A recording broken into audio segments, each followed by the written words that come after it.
UERJ Entrevista. Temas atuais comentados por professores e pesquisadores. Um espaço para reflexão sobre o nosso dia a dia. O Sistema Único de Saúde brasileiro, o SUS, é um dos maiores e mais abrangentes sistemas de saúde pública do mundo e visa garantir o acesso gratuito e integral aos serviços de saúde para todos os cidadãos brasileiros e residentes estrangeiros, sem discriminação. No episódio de hoje, vamos conversar sobre as potencialidades e os desafios enfrentados pelo SUS com mais um dos participantes do evento UERJ com RJ, Ciência, Tecnologia e Inovação, Propostas para o Desenvolvimento Fluminense, marcado para o mês de outubro. Convidamos agora Túlio Franco, professor e diretor do Instituto de Saúde Coletiva da Universidade Federal Fluminense, a UF. Túlio é pós-doutor em Ciências da Saúde pela Universidade de Bolonha, Itália, e doutor e mestre em Saúde Coletiva pela Universidade Estadual de Campinas, a Unicamp. Possui pesquisas nas seguintes áreas: saúde coletiva, saúde pública e planejamento, organização e gestão em sistemas de saúde. Eu sou Laís Martins e este é o UERJ Entrevista.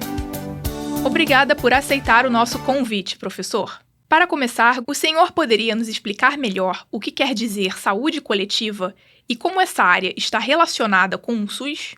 Sim, a saúde coletiva é um campo de conhecimento que surge no início dos anos 70, né? E que vem principalmente na academia e que vai reunir diferentes campos de conhecimento, no caso, a epidemiologia, as ciências sociais, o planejamento e gestão. Esses três campos de saber vão formar a saúde coletiva. Portanto, ela nasce interdisciplinar e, na verdade, a saúde coletiva, então, ela vai se constituir como campo que vai alimentar toda uma discussão relacionada à organização de serviços de saúde, relacionada às políticas de saúde, ao controle da saúde nas populações, verificando sempre o contexto social, ambiental em que isso se dá. Então, é um conhecimento complexo e bastante amplo e que vai se demonstrando ao longo do tempo, né, que já são algumas décadas, cada vez mais multiprofissional e transdisciplinar. Hoje nós buscamos, por exemplo, na filosofia, na antropologia, na ética, conhecimentos que vão agregar aqueles conhecimentos que dão origem à saúde coletiva. Então, ela é, eu diria assim, um instrumental conceitual e teórico que nós temos, fundamental hoje para pensar os serviços de saúde e nos ajudar a formular políticas no plano aí das redes de saúde, de serviço de saúde. Quando falamos em SUS, imediatamente pensamos no atendimento básico de saúde, vacinas, cirurgias, mas vai além disso, não é? Então conta para a gente o que é o SUS e o que ele oferece para a população. Inicialmente é preciso enfatizar que o SUS é um sistema de saúde concebido na lei brasileira, na Constituição Federal, como de acesso universal. Significa o seguinte, que todas as pessoas do território brasileiro, seja brasileiro ou estrangeiro, mas no território brasileiro, têm acesso a todos os serviços e produtos da saúde.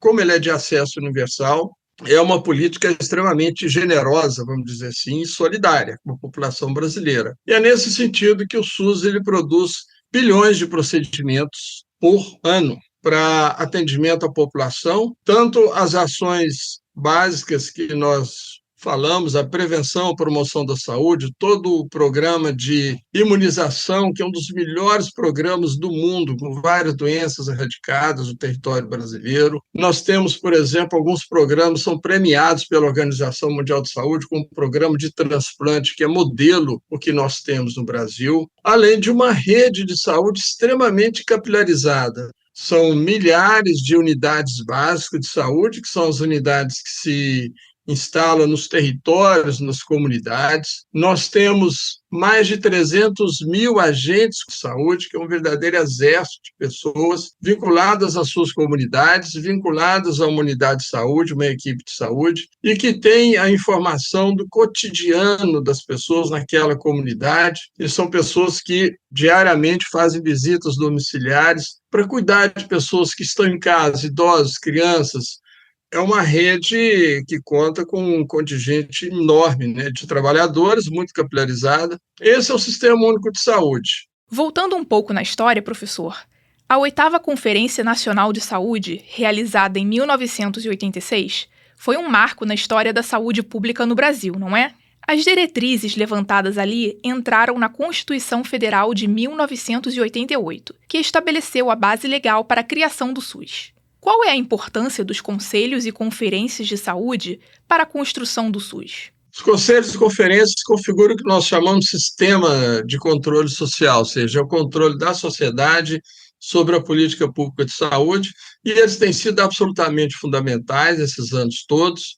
A cada 4 anos, nós fazemos uma Conferência Nacional de Saúde, que chega a ter a participação de 7, 8 mil pessoas de todo o país, e nós temos o Conselho Nacional, estaduais e municipais de saúde. E eles são a grande sustentáculo do Sistema Único de Saúde como sistema universal, a verdade é essa. Nós enfrentamos, desde a Constituição Federal para cá, alguns governos neoliberais que tentam retirar recursos, que tentam minar essa ideia da universalidade do SUS, e todos eles barraram numa rocha muito firme, que é o sistema conselhos, a participação dos conselhos, a participação da população e da comunidade, garantido pela Constituição Federal. Esse sistema de participação da comunidade na política pública de saúde, ele é reconhecido internacionalmente como sistema avançado, que deve ser, inclusive, servir de exemplo a outros países, e foi recentemente premiado pela Organização Mundial de Saúde. Professor, sabemos que o subfinanciamento é um problema recorrente no SUS. Os recursos destinados muitas vezes não são suficientes para cobrir as necessidades e isso afeta a qualidade e a disponibilidade dos serviços. Como lidar com essa questão e como o senhor avalia a sustentabilidade financeira do SUS a longo prazo? Olha, sobre a questão da sustentabilidade do SUS, tem 2 temas que são importantes tocar quando nós falamos disso. Primeiro, o quantitativo de recursos. O SUS sempre foi subfinanciado pela grandeza que é o nosso país, as diferentes regiões. Então, o primeiro ponto sobre a questão do financiamento é que é necessário que haja um maior aporte de recursos para o Sistema Único de Saúde. É necessário manter a atual vinculação constitucional. Nós temos um recurso que é definido na Constituição, que tem que ser transferido à saúde todos os anos. Esse recurso, como ele está vinculado à Constituição Federal, ele não pode ser alterado, que são 15% das receitas correntes líquidas. Então, esse quantitativo é muito importante. E a outra questão sobre financiamento é que nós precisamos discutir o modelo de produção do cuidado, que o modelo de produção do cuidado ele é muito centrado na produção de procedimentos. Muitos exames, muitos medicamentos, muitas vezes de forma exacerbada, porque existe um grande interesse da indústria de equipamentos de alto consumo dos seus produtos.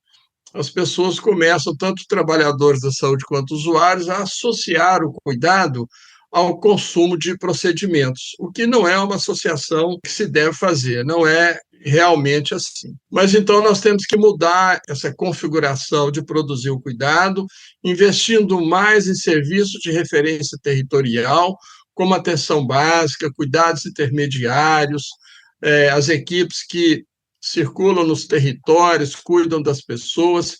Então, uma terceira questão sobre a questão do financiamento é a política alocatória, ou seja, eu preciso ter mais recursos e eu preciso ter uma política de alocação desse recurso. Onde é que ele vai ser destinado? Nós propomos que seja destinado a serviços de referência territorial, que são serviços de baixo custo e alta eficácia, que é a terceira diretriz para configurar uma política de financiamento que eu acho que seria adequada, sabe? Outro desafio significativo é a falta de profissionais de saúde, especialmente em áreas remotas, como, por exemplo, muitas localidades do interior das regiões Norte e Nordeste. O que fazer para alterar esse cenário, professor? Que tipos de incentivos são ou poderiam ser oferecidos para esses profissionais? A primeira questão é que o Estado brasileiro tem uma dívida com os trabalhadores e com o SUS. Nós ainda não temos uma carreira para os profissionais do SUS, ou seja, um profissional que entra para trabalhar no Sistema Único de Saúde, seja médico, enfermeiro, ele não sabe como vai ser a progressão da sua carreira, quando ele será aposentado, com que salário ele será aposentado. Ele não tem uma perspectiva de futuro por dentro, porque não existe uma carreira do SUS. É preciso constituir essa carreira, e ao constituir a carreira, pode, inclusive, estabelecer estímulos para que os profissionais trabalhem no interior do país e nas regiões mais remotas. A outra questão importante é a formação de médicos e médicas generalistas, ou seja, aptos a trabalhar com a medicina de família e comunidade, e principalmente no interior do país. Então, ter escolas médicas implantadas no interior, com essa diretriz de formação, esse perfil de formação, isso é absolutamente importante. E outra questão importante é oferecer aos profissionais já existentes esse tipo de modalidade de especialização.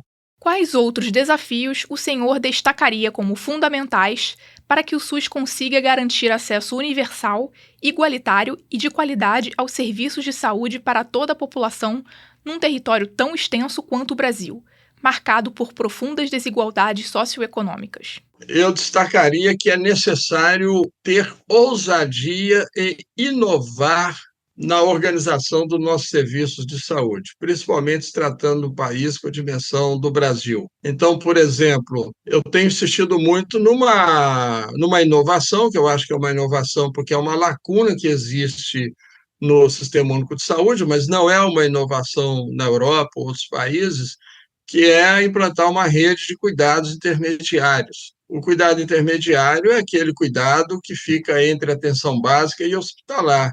Então, hoje, um grande contingente de pessoas que estão sob cuidados da atenção básica, que são crônicos, e essas pessoas, quando têm alguma intercorrência, elas não têm outra possibilidade a não ser recorrer ao hospital.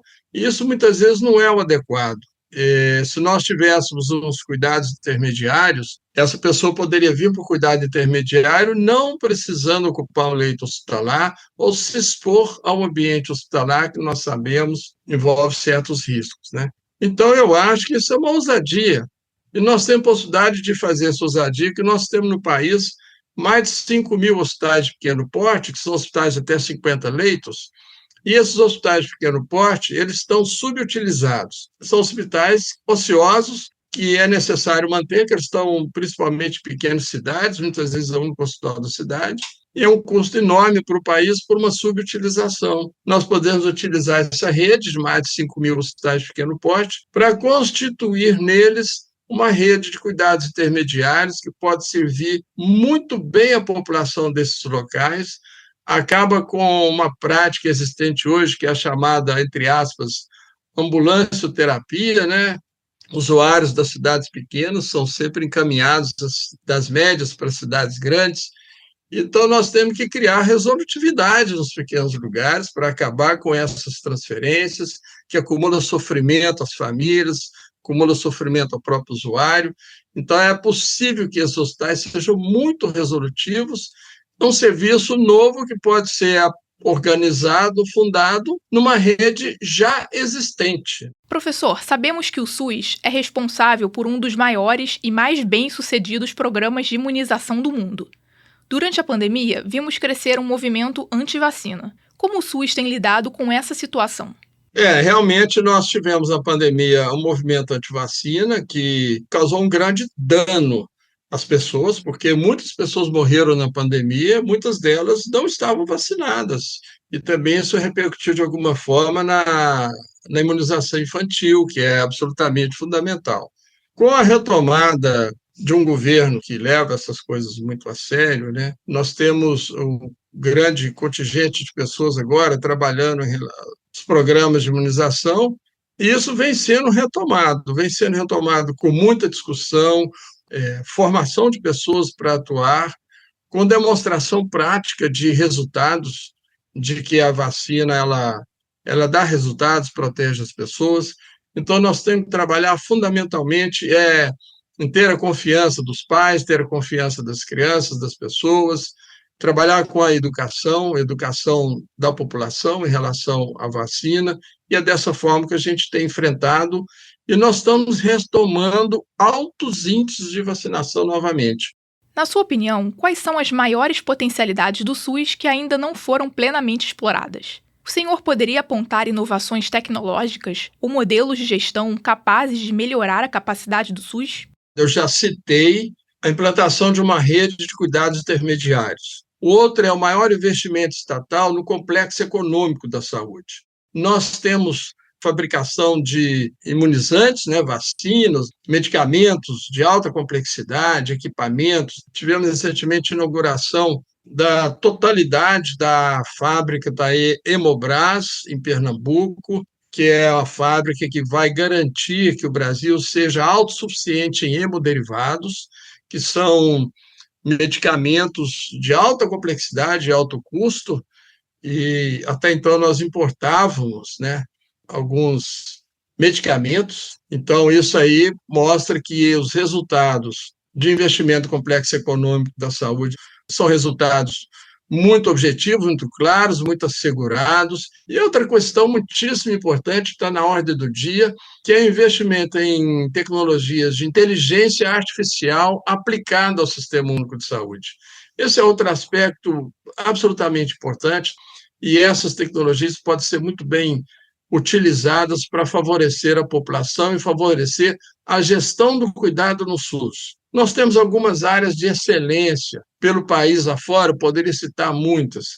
Eu vou citar duas como exemplo. O primeiro é um programa que nós conduzimos aqui na Universidade Federal Fluminense, em parceria com a Universidade Federal de Minas Gerais. Nós conduzimos um projeto de pesquisa de uso de tecnologias de acesso remoto a pacientes para monitorar pacientes de doenças graves que tenham tido alta hospitalar.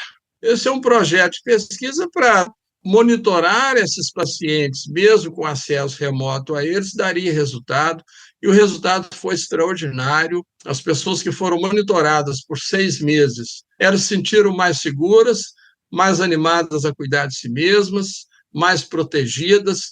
Essas pessoas reduziram a frequência a serviço de urgência, reduziram a reinternação e tiveram melhor qualidade de vida. Então, isso é um programa absolutamente barato, com o uso de tecnologia de informação de baixo custo e que tem um resultado extraordinário. E o outro serviço de excelência que eu poderia citar de um município, que é Recife, que desenvolveu um sistema, eu chamo de telecuidado, porque são vários dispositivos de cuidado, que foi amplamente utilizado na pandemia, teve um sucesso muito grande, uma enorme adesão da população, que é indicador que o sistema é bom, e Recife está, inclusive, utilizando inteligência artificial para reduzir filas de consultas especializadas e filas de procedimentos de alto custo e alta complexidade.